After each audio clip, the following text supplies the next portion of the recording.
So, started watching this, and I realized that I was not recording. So that was fun. Hey everyone, this is Dan with After Action Review. Dying Light 2 was announced, so let's go ahead and take a look at the official trailer that has been given to us. Not going to have the same emotion I did because kind of did it without everything being recorded, so I'm sorry for that. But let's go ahead and take a look and review at what we're given.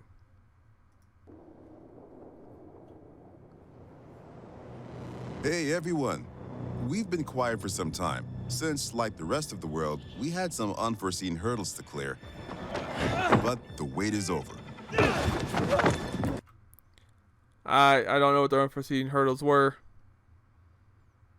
Rumors that Microsoft actually continued the funding for the the process of creating this game not too long ago. Don't even know if that's actually the case or not, but now we're actually getting announcements for this game, and now we're getting the largest announcement of actually gameplay trailer. Let's dive into the open world of Dying Light 2. Does anyone remember you can do that in the first game? Because I definitely do not remember being able to do that in the first game.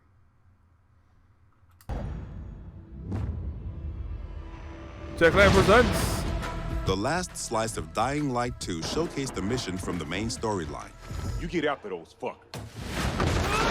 You saw how your decisions influenced the narrative and notably changed the environment. This time, we want to give you a broader look at the game and a sneak peek at some of the things we'll be talking about in upcoming months.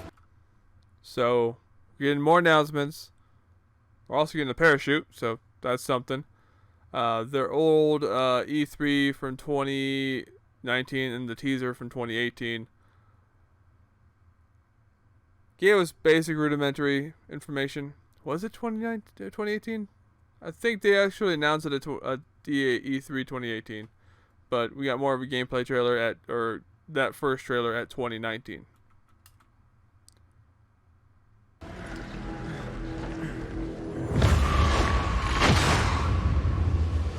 In Dying Light 2, you become Aiden Caldwell, an outsider trying to unravel a tangled mystery from his past. Its trail leads him to the city, probably the last bastion of mankind in the world. Shit! So kind of like an intro in the first original. I'm guessing, just like the original, you're going to be infected again.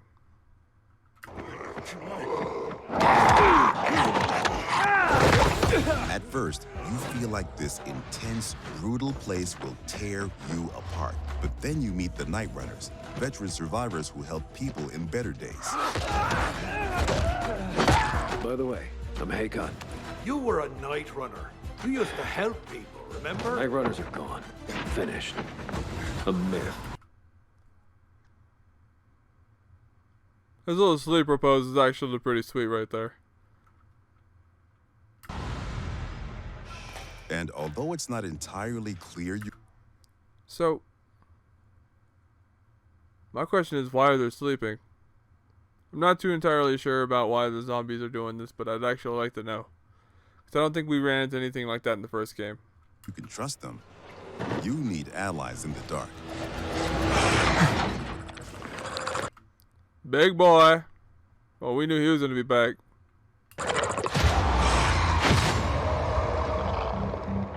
And these are the modern Dark Ages.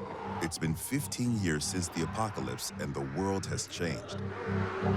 So what we can take from that is the original canon ending to the first one after the following is he kills her, transforms into the volatile, and he attacks those people outside. So this all ensues. The old civilization has fallen, but a new one has been built on its ashes. People people fight desperately for scarce resources. Rules are broken, and weakness is punished. She's innocent! 3 factions struggle for position in the city. Survivors pride themselves on being able to adapt to any circumstances and cobble together safe zones almost everywhere. Peacekeepers, loyal soldiers who want to impose their version of law and order and trample all in their path. Renegades, ex-prisoners serving their ruthless. So my guess would be that woman getting her head cut off was done in the Renegade area, or with the Renegade storyline. It's hard to see the survivors actually doing something like that. It's a good possibility for the second group to do something like that. Not entirely too certain, but I'm happy that there's actually 3 different story paths you can choose compared to the main focus of the first one. But they also give you a lot of sided content in the first game to make that game last hundreds of hours. Colonel seeking to become sole rulers of the city. Where is Waltz? Make him talk. Use these factions to reach your goal. Help or harm them to reshape the city to your liking. Just remember, each faction contains complex characters. Nosy Parker, ain't you? So, I don't know if there's like going to be different love interests, if they actually incorporate that into the game or not, but there's going to be different side characters or side content to talk to people about in regards to each faction gaining control in certain areas. What I'm picking up from that, at least. Yeah. Got some kind of bad habit of yours? Sounds like the survivor right there. So, will you follow cold calculation or your heart? The Bazaar needs good people. Help us and you'll find a home here. Some in the city offer no chance for an alliance. Bandits, outlaws, and common thugs live only to plunder and kill, plunging the streets into chaos. So, unaffiliated groups that will fight anybody. Yet, Ow. nightfall scares all of them equally.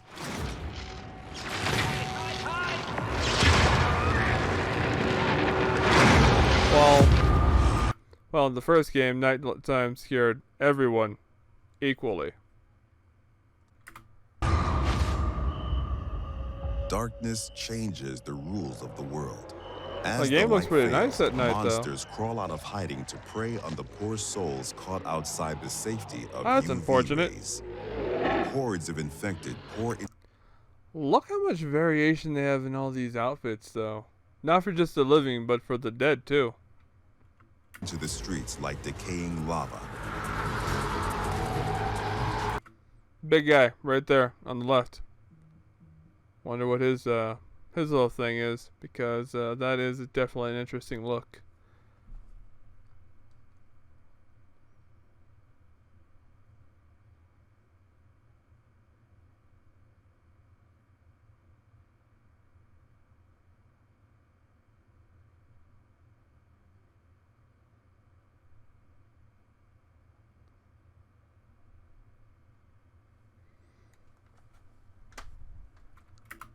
The deadly spawn of 15 years of mutation. What's this? Like, that's the biggest thing I've had the first time I watched this. What is this?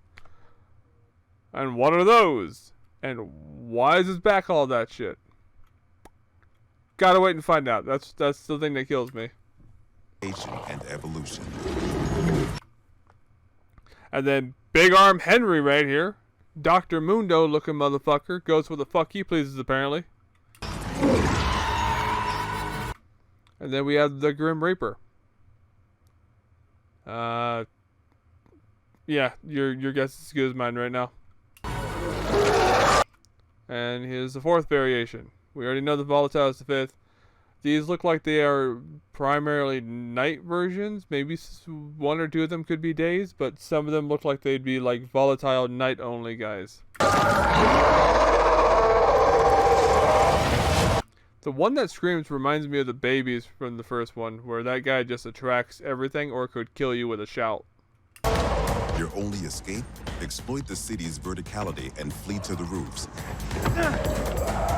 Though even there, you are never safe from swift and deadly virals. They look like starting stages of volatiles, which could make sense to why they're called virals. Starting stages of volatiles. UV light's the only thing that works only on volatiles, or at least these guys as well. So starting stages of a volatile.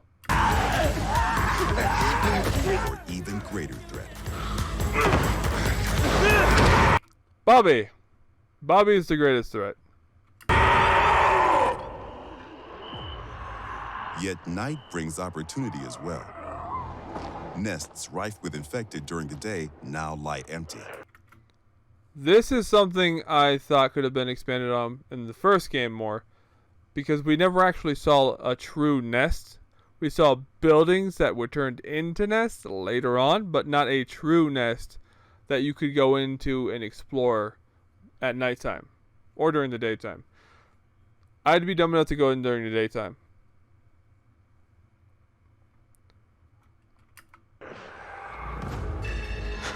To explore them, you must tread carefully. But those brave enough to face the terrors of the night can loot a jackpot.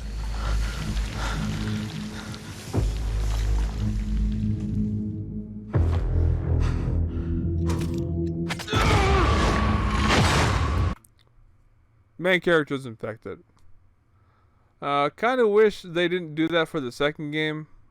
Kind of feel like if he had like a sister and he was more focused on keeping her alive while trying to find out more about his background, that could be a spin to it. But having the same main character infected again just gives us the same spin on the first story, which is kind of just like something we've already done.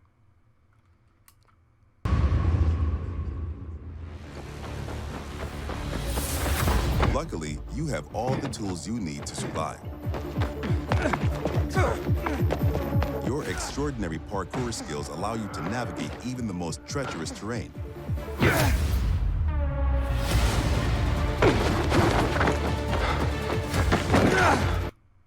And if you just saw there, that's a fucking trampoline. That's the guy with the tongue.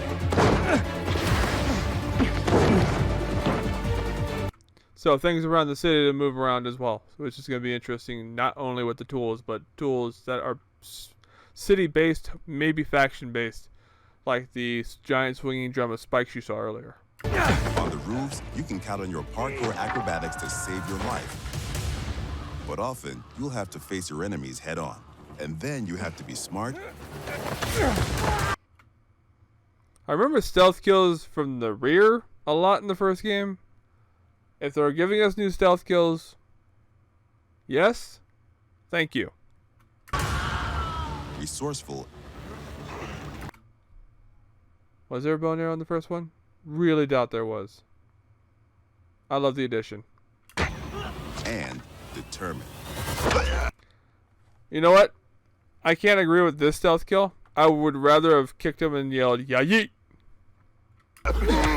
Just me, though.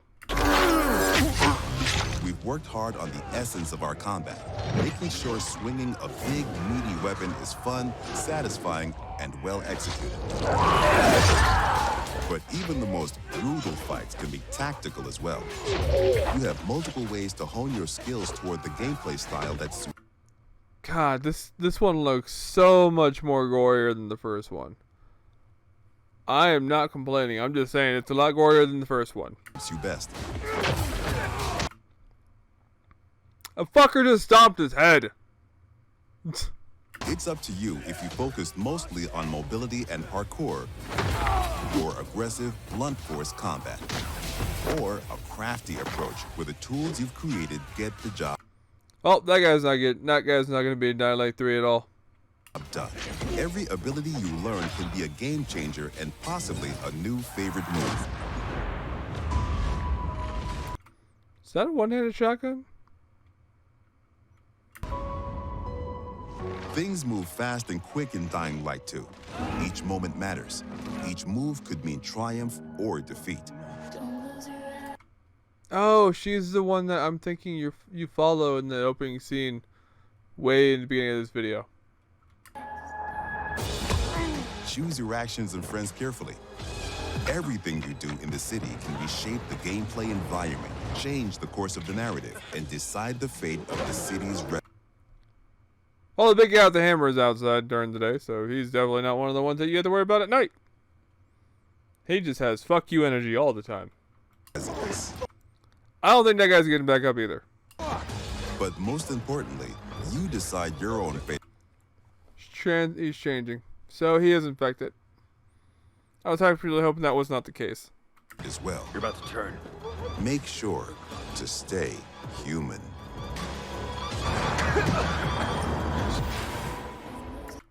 Honestly, though, he didn't have the thing on his wrist at that point. I think that's the beginning. But I'm wondering if you can actually turn into a volatile and just say, fuck it. Faction 4, zombies.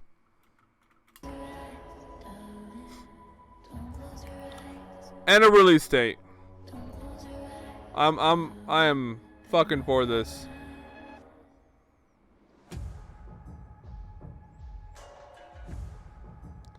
Collector's edition. I have mine pre-ordered. I kind of wish. Can I? No. I kind of want to like get rid of all this shit on the screen right now because I don't like. These are cool. If they weren't in my fucking way. Come on, guys. Reload skin, reload outfit. So, bags and a couple axes. I got my collector's edition. So this is going to be a game I definitely was looking forward to the entire time. I can't wait for more news. Although 191 days is a long time to wait. But I'll wait. I really don't want to wait, but I just want it now actually. But I digress. Comes out in 191 days. If you love the first one, I can't say get on it. There's always a chance for delays. Everything's been being delayed a lot, so I'm just hoping. I'm hoping this is the date that we're set for because I already got my pre-order in. Thank you guys for joining me. You all have a wonderful day. Dan signing out.